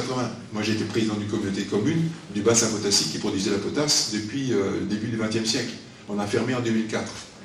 Et on a fait la reconversion avec une communauté de communes sans budget. Mais avec le fonds européen, on a réussi à créer une dimension partenariale de contrat de plan assez remarquable. Mais donc, c'est plutôt les populations ouvrières, avec 5% de cadres supérieurs, en gros, j'ai en mémoire, un turnover très important. Très important, c'est une ville de banlieue, c'est une ville périphérique. Voilà, c'est un peu les caractéristiques. Et ça s'est reconverti par Peugeot, 2-3 grandes entreprises, puis ensuite par du tertiaire. Peugeot qui a 10 000 ouvriers, etc. Donc, heureusement. Dernière question sur jumelage, il faudra demander au maire, qui est mon ancien adjoint. Je pense qu'avec les moyens budgétaires réduits, il va vous dire c'est sympa monsieur, mais on n'aura pas les moyens de déplacement et tout ça. Sur la question de leadership, oui, je pense, je l'ai dit d'entrée de jeu, c'est vrai qu'il faut un portage politique très très fort, ne céder en rien à la facilité de dire on prend une décision à la place des gens. Ça concerne les décisions structurantes. Et ça entraîne aussi une autre mode de décision au sein de la mairie. Parce que quand vous avez un porteur technique, le porteur technique, il est chef de file de différents services. Donc vous êtes obligé de travailler en transversalité. Vous sortez d'un fonctionnement en silo pour un travail beaucoup plus fonctionnel. L'organigramme hiérarchique laisse sa place à l'organigramme fonctionnel. Qui fait quoi? La relation élu-collaborateur. Tout ça, c'est travailler, y compris avec les catégories C. Nous, par exemple, pour la 3e Olympiade de la démocratie, le pacte civique, décliner un pacte civique au niveau local, on a consacré une journée entière avec l'ensemble du personnel, y compris la catégorie C, que j'aurais voulu encore plus entendre, parce qu'ils ont beaucoup de choses à nous dire, et aussi à reconnaître financièrement, pour avancer. Donc oui, moi je souhaite à ce que chacun soit donné lead d'un projet, et que ce soit un leadership de service pour avancer sur les grands enjeux aujourd'hui, qui sont la transformation sociale et la transformation écologique. Dernier élément, je crois que je l'ai dit dans la soirée, pas d'utopie, il n'y aura pas de démocratie vivante dans un pays où il y a tant d'inégalités sociales. Ça c'est clair. c'est clair. Donc il faut se battre sur tous les plans, et que l'impératif catégorique, c'est quand même aujourd'hui, c'est plus seulement pour demain, c'est pas aujourd'hui, c'est la question du climat, c'est la question écologique. L'écologie sociale est à l'ordre du jour, mais si elle n'est pas portée par une autre façon de décider, de penser et d'agir, on va droit au mur. Les gens n'acceptent plus qu'on leur saute des décisions comme ça, surtout lorsqu'il y a des transformations écologiques, on les prendrait pour des transformations punitives et sans les citoyens. Ça ne veut pas dire qu'on donne amen à tout. Vous avez compris que ce n'est pas une démocratie d'avis, c'est une démocratie de projet construit. Ce n'est pas la même chose. C'est la construction de l'intérêt général. Et c'est ça qui est compliqué. Parfois, on est rentré le soir fatigué, lourd sur les épaules, parce que l'individualisme privé, ça y va. Hein. On commence, tout le monde commence, moi d'abord, tout et tout de suite. Et il faudrait faire l'épreuve de l'élu, pour ceux qui pensent que les élus sont des pourris, qui commencent à s'engager dans la vie publique, pour se rendre compte que ce n'est pas si simple que ça. Et que si on veut transformer et humaniser notre société, c'est bien ça dont il s'agit. Il ne s'agit pas de discours démagogiques, il s'agit d'affronter la réalité qui est complexe.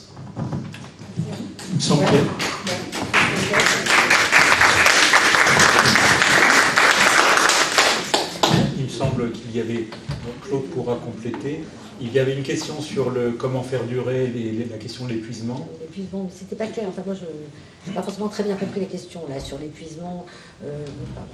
Si, c'est quelque chose qui peut se poser. Oui. C'est quelque chose qui peut se poser. C'est-à-dire que moi, parce que je l'ai prouvé, je peux vous dire que dans les concepts artistiques, jamais personne n'a abandonné en cours de route. Pour deux raisons, c'est parce qu'on leur dit d'entrée de jeu qu'on a le temps on ne fait pas de simili-concertation, et ça les a rassurés.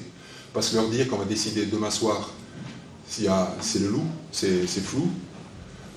Dire que ça prendra du temps parce qu'on respecte la maturation, la maturation de la décision.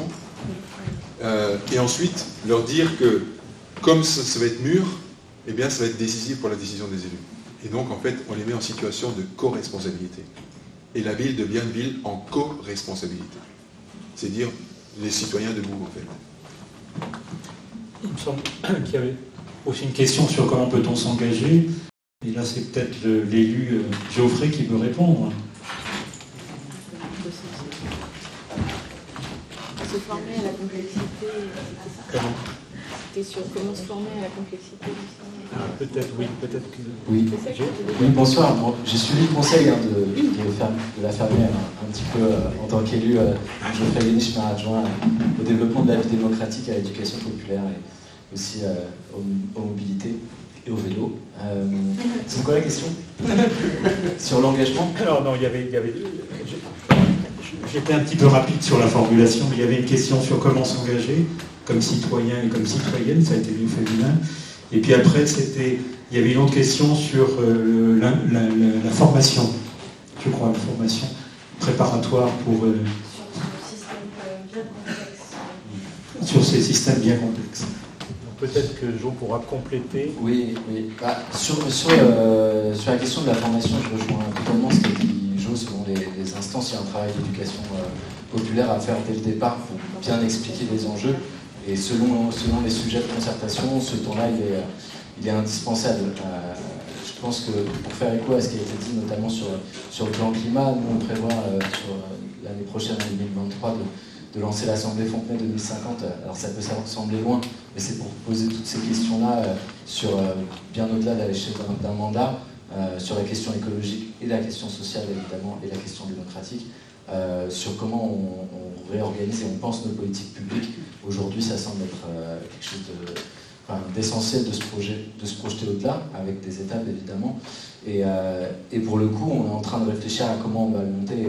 On réfléchissait justement, ça m'a un peu éclairé là-dessus, notamment à la gouvernance et sur la répartition entre citoyens volontaires, tirés au sort, la place des élus, etc. Donc c'est un peu toute cette réflexion dont on est en ce moment, et surtout comment on a une culture commune à la base sur les enjeux, comment on se met d'accord. Par exemple, pour donner d'autres exemples peut-être sur d'autres choses, moi je pense que c'est d'expliquer les règles du jeu. C'est quand on fait une concertation sur le réaménagement d'un parvis. Demain matin, je vais à un atelier de concertation sur ce qui va remplacer le centre commercial des Laris. On fixe les règles du jeu, on explique le budget qu'on a, l'espace dont on dispose, ce qui peut se faire, ce qui ne peut pas se faire, et on travaille après sur carte avec les gens. Donc, selon la typologie de projet, il y a des enjeux de formation et de culture commune, d'acculturation d'un certain nombre de sujets qui nous semblent importants. On a posé, la semaine dernière, j'avais l'Assemblée Générale des bureaux des conseils de quartier, donc on a 13 conseils de quartier sur la ville. On leur a demandé s'il y avait des besoins en formation. Je sais qu'au précédent mandat, il y avait eu une formation, notamment sur la question de l'intérêt général. Il y avait eu toute cette question-là, parce que moi, ça fait beaucoup écho. Je fais énormément de réunions publiques et de concertations et de conseils de quartier. De passer du jeu au nous, c'est un défi permanent et qui se fait dans le temps. C'est-à-dire que moi, au début, j'étais un peu... voilà, c'est mon premier mandat, je suis un jeune élu. Je n'ai pas appris qu'on était dans une société plutôt individualiste en tant qu'élu, mais de s'y confronter de manière assez forte et parfois assez violente m'a fait beaucoup me poser des questions. Et en fait, je m'aperçois qu'au fur et à mesure des réunions, on arrive à construire du nous finalement. On arrive à construire du nous, mais c'est là où la question peut-être oui, et de la posture et du positionnement de l'élu, c'est de ne pas être dans le frontal ou dans le baguette magique de j'ai un problème, je vais le résoudre, ok, je vous fais ça, il n'y a pas de souci, mais dans la contextualisation, la problématisation un peu plus globale. Hier encore, j'étais à une réunion par rapport aux piétonisations qu'on fait. On fait un certain nombre de piétonisations dans les écoles de la ville. C'est extrêmement complexe dans ces réunions-là, puisqu'on a très souvent les parents d'élèves qui sont vachement contre, puisque c'est pour la sécurité des enfants, et les riverains qui sont contre. Et donc, comment on fait pour éviter de diviser aussi, parce que c'est pas notre but, c'est pas de faire que les uns soient contre les autres. Donc, comment on construit du compromis, comment on réfléchit à l'intérêt général. Et c'est vrai que hier, c'était ma 3e réunion par rapport à cette piétonisation, et le débat a complètement changé. Enfin, en tout cas, on était beaucoup plus dans une réflexion de quel compromis on arrivait à trouver collectivement, et pas dans les parents d'élèves d'un côté contre les riverains. Donc là, j'étais quand même assez content qu'on arrive à ça, mais c'est un travail de longue haleine. Et donc oui, je disais sur l'Assemblée Générale des bureaux, on a proposé justement s'il y avait besoin d'informations, donc pour l'instant c'est pas venu, peut-être que ça viendra à la prochaine Assemblée des bureaux. Moi, voilà, quand même, disait les conseils de quartier, ça sert à rien. Alors moi, je suis pas totalement d'accord avec ça, dans le sens où il y a besoin d'entendre les problématiques, il y a besoin de donner de l'information et de donner des réponses, il y a besoin de sentir la température, et il y a besoin aussi de régler des problèmes du quotidien et d'essayer de trouver des solutions. Mais c'est pas l'alpha et l'oméga. Je pense que le plus important, c'est vraiment de donner sur des thématiques précises. Là, on a une concertation sur un point donné. Voilà les règles du jeu, voilà ce qui est possible, voilà ce qui n'est pas possible. Maintenant c'est vous qui décidez. Une autre instance qui est intéressante et qui, pour le coup, va être un peu fluctuante, parce qu'on a 17 commissions municipales thématiques, commission espace vert, commission culture, commission mobilité, etc., où là, on est déjà dans une réflexion politique publique sur l'ensemble de la ville. Donc, on n'est pas sur un quartier en particulier, on est sur les politiques publiques, sur l'ensemble de la ville. Mais là, clairement, là, notre difficulté, c'est comment on sort du TLM toujours les mêmes. C'est-à-dire qu'on a même bon, je suis content ce soir, il y a des gens que je ne connais pas et que j'ai jamais vus, donc ça fait plaisir, mais c'est vrai qu'on a du mal à faire venir davantage à ces commissions que 15, 20, 30, allez, maximum. Moi, une fois, j'ai eu 70 personnes, mais c'était la première sur la commission de la démocratie. Mais globalement, on est pour 53 000 habitants, on est sur des participations qui sont plutôt faibles. Donc, la convivialité est extrêmement importante, mais on essaie de trouver toujours des nouveaux systèmes. Et puis après, il y a plein d'autres choses en termes. Je vous invite à regarder la charte de la démocratie locale démocratique, où il y a tous les outils, le droit de pétition, le référendum d'initiative citoyenne, tout un tas d'outils qu'on a mis en place dès le début du mandat, mais par exemple qui ne sont pas utilisés. On n'a pas eu de pétition pour le moment, on n'a pas eu de référendum, etc. Moi, j'attends que ça, je souhaiterais ça, mais bon, après, c'est que ça se passe. Mais j'en tire pas la conclusion que ça veut dire que tout se passe bien. En fait, je tire la conclusion que probablement c'est pas connu. Donc j'en profite pour le dire là. Et puis, oui, il y a le budget participatif qu'on a mis en place, et Claude le disait, on se réunit en commission de la vie démocratique la semaine prochaine pour en tirer le bilan et tracer les perspectives du prochain, puisqu'il y a des choses qui allaient, il y a des choses qui n'allaient pas. Donc il faut qu'on le fasse ensemble et qu'on acte comment on met en place ce dispositif qui mettait un demi-million sur la table pour des projets dans l'espace public portés par les citoyens et les citoyennes. Donc il y a tout un tas d'outils comme ça. Donc moi je fais une discussion en réunion publique, je le dis souvent, j'en parle. Demain je fais l'accueil de nouveaux habitants. On a 70 personnes qui ont fait visiter la ville pour leur donner un peu l'histoire, le présent, le futur. Et je n'ai pas trop respecté la règle de pas trop parler. Mais voilà, c'était bien, c'était bien. Voilà. Merci. Je pense qu'on va continuer, mais c'était très bien de fournir ce type d'infos. Voilà, et puis s'il y a d'autres questions, je suis à votre service. Merci.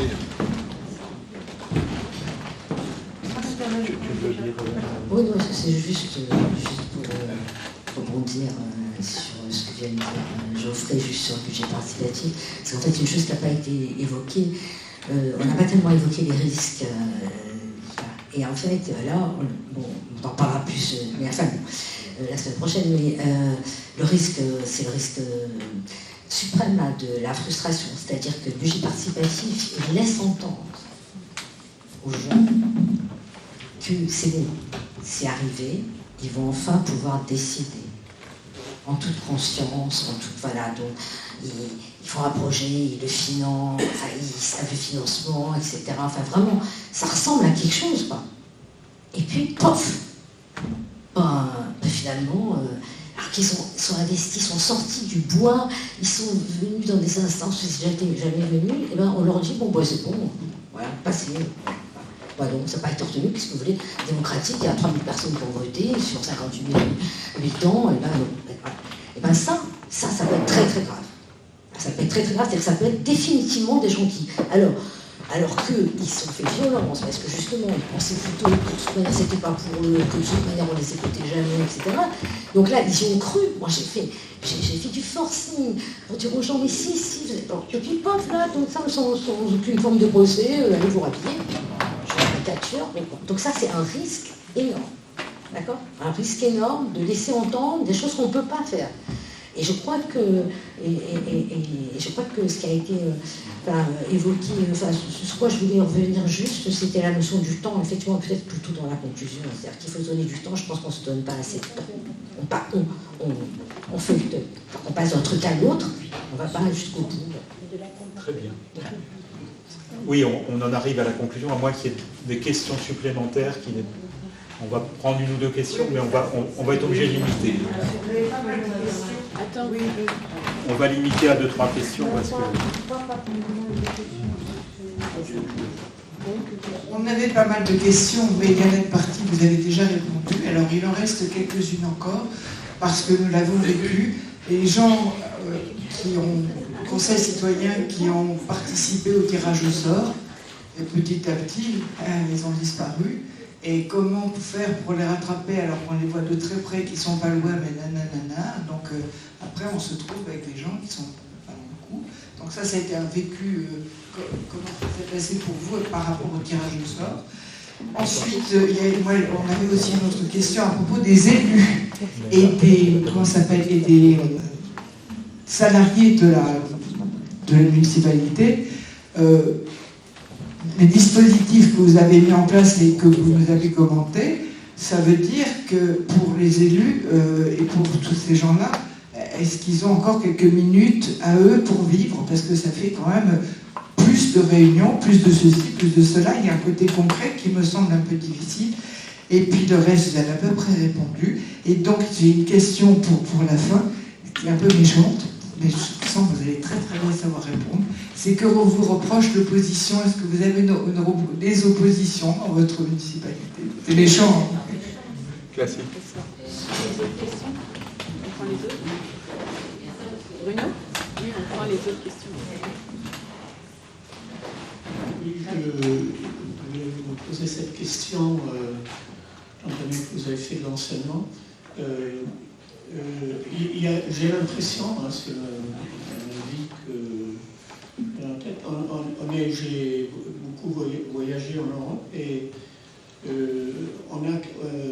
la démocratie a des difficultés à fonctionner dans la vie quotidienne en général, hein, les enfants, les jeunes, les écoles, dans les familles, de fois. Bon, ça commence un peu à bouger grâce aux femmes, tout ça, mais il y a une, comme je dirais un mot un peu, comme une structure totalitaire, je la sens un peu plus ici qu'ailleurs. Voilà, c'est une question. Qu'est-ce que vous en pensez quand vous avez parlé de Maria Montessori, il y a de Prodi, tout ça, ils ont quand même du mal à fonctionner. Encore une question là. J'aurais juste besoin d'une reprécision, une reprécision entre les conseils participatifs et le conseil municipal. Comment ça se passe en fait comment ça se passe entre les deux? Le conseil participatif peut arriver à une décision, si le conseil municipal n'est pas d'accord, comment ça s'aligne? Oui, c'est le maillot qui manquait dans mon explication. Merci de le rappeler. Ça fait beaucoup de questions, je vais essayer de faire court. La question que vous posez, c'est le principe de ce que j'appelle le continuum démocratique. Le conseil participatif représente l'agora, le conseil municipal représente en grec l'ecclésia, celui qui décide. Comment on procède lorsque le conseil participatif a mûri ses propositions, qui devient un projet sous toutes ses formes, enfin peu importe le projet, mais lorsque la proposition est au clair, je mets cette question en délibération au conseil municipal, et lorsqu'on arrive à la délibération, je suspends la séance pour me permettre aux adjoints de se retirer et laisser la place aux représentants des 4 collèges qui restituent les travaux, sur la base desquels les élus immédiatement vont prendre position et vont voter. D'une manière générale, ils votent mécaniquement pour, ils valident ce qui est plus qu'une décision, ils valident le processus, c'est-à-dire puisque eux-mêmes sont partie prenante du conseil participatif, majoritaire ou minoritaire. D'ailleurs, entre nous, c'est très très bien parce que lorsqu'il y a des formes d'approche politicienne, c'est régulé tout de suite par les autres collèges. Ça ne marche pas la politique politicienne au sein d'un conseil participatif, les gens ne supportent pas ça. Donc en fait, il y a visiblement l'impact réel entre ce qui est décisif et ce qui est décisionnel. C'est ça qui est fondamental dans la démocratie continue, qui est une démocratie de construction. Ça, c'est pour ça que le conseil participatif, on ne sait pas ce qui est plus important. Est-ce que ce qui est décisif est plus important que ce qui est décisionnaire? Les deux sont importants. Et c'est ce que j'appelle le continuum démocratique. Ce qu'on ne voit pas avec la Convention citoyenne, c'est pas du tout ça, en fait. On va parler de système complexe, en fait. L'approche est peut-être complexe, mais au fond, l'approche systémique est plus simple qu'ailleurs. Moi, j'ai vu plein de communes, je suis invité dans des communes où je sens qu'il y a tellement d'appétit de démocratie participative qu'on multiplie les dispositifs, mais ce sont des dispositifs d'évitement pour l'essentiel, c'est-à-dire comment mettre les citoyens en position décisive de co-construction. Et un conseil participatif a pour moi une richesse démocratique bien plus importante, par exemple qu'un conseil de quartier que je ne renie pas. Il a son rôle, mais la question de savoir comment on est élu au conseil de quartier, comment on y représente, quel budget, quel périmètre d'autorisation, est-ce qu'il y a un moyen d'agir et tout. Donc c'est des questions liées au conseil de quartier. Moi je ne pose pas des conseils territoriaux de quartier, qui sont plus des problèmes de proximité, mais qui doivent être comment décider et avec quel budget. Est-ce qu'on a un budget autonome sur un conseil de quartier? Ou alors ça tourne en rond, puis c'est toujours les mêmes, puis les gens sont insatisfaits, et puis sont frustrés. Mais je n'oppose pas un conseil de quartier dans lequel peut se créer un conseil participatif. Et les conseils de projet. En fait, moi, le parti pris qu'on a pris pour éviter non plus la multiplication du temps qui est limité, c'est une démocratie de projet. À chaque fois qu'il y a un projet porté par les citoyens, ou porté par les élus, ou porté par un collaborateur, eh bien on ouvre une séquence. On crée l'aventure, en fait. Voilà, donc c'est presque plus simple que... Moi, par exemple, on avait conseil municipal des enfants, il y a plein de communes, il y a des conseils municipaux des vieux, entre guillemets, des jeunes, des ados, etc. Or, moi, je prétends que dans une France atomisée à ce point, multiplier les instances par strate d'âge, bientôt on ne voit plus que personne, tout le monde voit son nombril, en fait. Et dans un conseil participatif, vous avez tous les âges. Quand les ados commencent à dire on veut notre skatepark, et les anciens sont là, je dis mais nous on veut notre jeu de boules, et puis ça commence à discuter, chacun pour soi. L'idée de l'individualisme, c'est absolument monstrueux, c'est caricatural, mais c'est comme ça. Et du coup, il y a des échanges. C'est ce que j'appelle la haute qualité démocratique, c'est celle de la réciprocité des échanges. S'il n'y a pas de réciprocité, il n'y a pas de grandissement. Et ça veut dire qu'il y a le temps, c'est-à-dire la slow démocratie. Ça ne peut se faire que dans une maturation lente. Et puis ça veut dire qu'il faut qu'elle soit édifiante. Il faut que ça passe du je au nous, de l'intérêt particulier à l'intérêt général. Et comme tu l'as dit, ça se fait dans le cours. Si vous brutalisez les choses, il n'y a pas de maturation possible. On ne peut pas sortir du jeu. Chacun reste bloqué dans une société identitaire sur le moi. Alors que si vous lâchez le lest progressivement, vous créez de la confiance, vous mettez sur la table des enjeux d'intelligence collective, le nous s'exprime. Et ce qui est important, c'est qu'au bout du compte, le nous enrichit le jeu. Parce qu'il ne suffit pas du jeu qui enrichit le nous, c'est le nous qui enrichit le jeu. Tirage au sort, oui. Quelle était la question concernant le tirage au sort? Qui s'en allait au Quand ça ne marche pas, quand les gens deviennent... Oui, mais en fait, tirage au sort ou volontaire, les gens, ils viennent, une fois qu'ils signent une charte de la participation. Là aussi, c'est un cadre. Et j'ai pas vu des gens, pas plus tirés au sort ou volontaires, qui s'arrêtent en cours de route. Pourquoi? Parce qu'ils se sentent mobilisés sur quelque chose qui va être décisif. Donc en fait, et vous créez de la dynamique, vous créez aussi des convivialités. C'est-à-dire que les gens sont heureux de venir en réunion du conseil participatif. Je crois que j'ai vu une défection sur 40 conseils participatifs. Une défection parce que le mec n'acceptait pas une truc, il est parti. On respecte, c'est tout. Donc voilà, l'important du tirage au sort, c'est que je vous dis qu'il y a une personne sur 6 qui accepte. Le tirage au sort, c'est volontaire, hein, c'est pas tiré au sort, ils ne sont pas obligés, comme au tribunal, mais on leur pose la question, est-ce que vous êtes prêts, etc. Quels sont les principaux freins? C'est le manque de temps. C'est les gens qui disent, mais moi je ne sais pas, ça c'est vraiment le frein qui me fait le plus mal, parce qu'on les a tellement biberonnés. C'est comme moi j'étais prof volontaire pendant toute ma carrière dans un lycée professionnel, j'ai vu des Mozart assassinés. Je peux vous dire des gamins à qui on a fait comprendre que c'était des couillons, que j'ai vu plusieurs années après, qui ont réussi brillamment parce qu'ils ont fait leur chemin. Et quand en tant que prof d'EPS, je leur dis au début de l'année qu'ils ont tous un potentiel en eux, silence, on ne leur a jamais dit ça, on ne leur a jamais dit qu'ils avaient un potentiel quelque part. Et je leur ai dit, vous savez, moi, si je n'avais pas le 800 mètres pour grandir, je ne serais pas prof d'EPS aujourd'hui. Moi, ma chance, c'est d'avoir été champion du 800 mètres. J'avais une petite qualité, je l'ai fait fructifier. Et bien vous avez chacun en vous une qualité. Il suffit juste de la viser.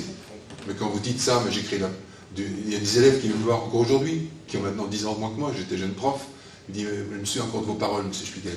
Donc c'est un peu pareil en politique. Il faut arrêter de discours formatés, il faut des paroles qui parlent, qui sortent des tripes et qui parlent aux gens. Élu collaborateur, oui, bien sûr, c'est une condition sine qua non. Et chacun a sa place. L'élu respecte le rôle du technicien, le technicien respecte le rôle de l'élu. Vous avez trop souvent des politiques qui font de la technique, qui sont à la mairie toute la journée, qui prennent la place des techniciens, qui sont bureaurois. Et vous avez aussi des techniciens qui prennent la place des politiques, notamment ceux qui vont passer leur temps inauguré, qui n'ont pas le temps de penser, et c'est le technicien qui prend le pouvoir. Mais la technostructure, elle prend le pouvoir, devient technocratie quand le politique démissionne. Donc c'est toujours la faute du politique. Et moi j'ai toujours affirmé, dans une démocratie construction, le primat du politique, au sens de la cité. Pour moi c'est le sens de l'intérêt général. Et donc j'ai jamais négocié, démissionné cette question-là, dans le respect absolu de mes collaborateurs. Ils ont tous après franchi des paliers, ils sont émancipés, ils ont été heureux et tout, mais chacun son rôle. Et les citoyens pareil. Les citoyens, je leur dis souvent, c'est pas parce que vous n'êtes pas élu que vous avez la science infuse ou la vérité. Et c'est parce que je suis élu que j'ai la science infuse.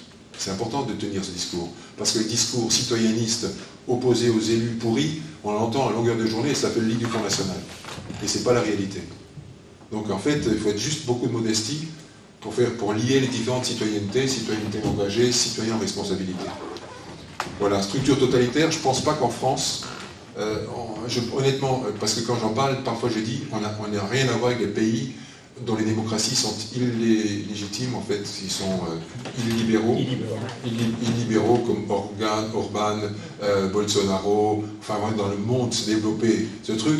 Non, honnêtement, on a encore en France des institutions, il y a la liberté, il y a tout ça, sauf que c'est une démocratie qui s'endort. Et anesthésier la démocratie, c'est tuer à petit feu la démocratie. Et ça crée de la défiance. Et ça entraîne l'appel au chef des populistes. Le peuple, je suis le chef et je représente le peuple, donc j'ai toujours raison. C'est ça qui fait la force des populistes, des Poutine et compagnie, et qui verrouillent après le truc. Ça n'a rien de ça en France. Moi, honnêtement, je me mentirais moi-même de le dire. Par contre, c'est pas moins grave de dire que, puisqu'on s'admire des institutions, puisqu'il y a un vote, comme le président Macron dit, j'ai été élu, je fais ce que je dis que j'allais faire, il a été élu par 22% qui croient à son programme. Moi, j'ai voté Macron par défaut. mais je ne suis pas pour autant d'accord avec son programme. Donc, le minimum, lorsqu'on est élu avec 22% au premier tour, le minimum, c'est mettre la question en débat et en co-construction sur les grands enjeux qui sont la retraite et d'autres sujets.